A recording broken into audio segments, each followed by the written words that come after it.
السلام علیکم دوستو، آج میں آپ کو لے چلتا ہوں اس زمانے کی طرف جب مسلم دنیا علم کی چوٹیاں سر کر رہی تھی۔ اس ویڈیو میں ہم بات کریں گے بیت الحکمت کی، یعنی اسلام کی پہلی عظیم یونیورسٹی کے حیرت انگیز کارناموں کی۔ ذرا تصور کیجئے، ایک ایسی جگہ جہاں مسلمان، عیسائی، یہودی، پارسی سب ایک ہی چھت کے نیچے بیٹھ کر علم حاصل کرتے تھے، جہاں دنیا کی ہر زبان کا علم ایک مقام پر جمع تھا۔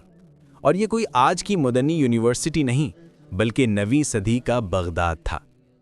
بیت الحکمت کی بنیاد۔ اس عظیم ادارے کی بنیاد خلیفہ ہارون الرشید نے رکھی اور اسے اپنے عروج تک پہنچایا مامون الرشید نے۔ یہ صرف لائبریری نہیں تھا، یہ تحقیقی مرکز، دارالترجمہ، یونیورسٹی اور رصدگاہ سب کچھ ایک ساتھ تھا۔ یہاں کام کیسے ہوتا تھا؟ دنیا بھر کے ماہرین یہاں آ کر یونانی، فارسی، سنسکرت، سریانی زبانوں کی کتابوں کو عربی میں منتقل کرتے تھے۔ پھر ان کتابوں پر تحقیق ہوتی، نئے نظریات بنتے اور علم مزید آگے بڑھتا۔ مسلم سائنسدانوں کا عروج۔ اسی بیت الحکمت سے پیدا ہوئے ایسے نام جو آج بھی دنیا میں مشہور ہیں: الخوارزمی، الجبرا کے بانی، ابن الہیثم، بصریات کے ماہر، حنین بن اسحاق، طب کے بڑے مترجم۔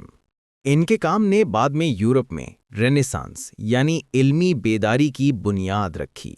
علم سے محبت کا نظام۔ بیت الحکمت میں علماء کو وظیفے ملتے تھے، تحقیق کا پورا خرچ حکومت اٹھاتی تھی اور ان کے لیے خاص رصدگاہیں بنائی جاتی تھیں۔ سوچئے، 1200 سال پہلے مسلمان وہ نظام بنا چکے تھے جسے آج ہم ریسرچ یونیورسٹی کہتے ہیں۔ دوستو، بیت الحکمت کوئی عام عمارت نہیں تھی، یہ ہماری علم دوستی، تہذیب اور سائنسی سوچ کی سب سے روشن مثال تھی۔ اگر ہم دوبارہ دنیا میں ترقی کرنا چاہتے ہیں تو ہمیں بیت الحکمت کی اس روح کو زندہ کرنا ہوگا، یعنی علم، تحقیق اور ایک دوسرے سے سیکھنے کا جذبہ۔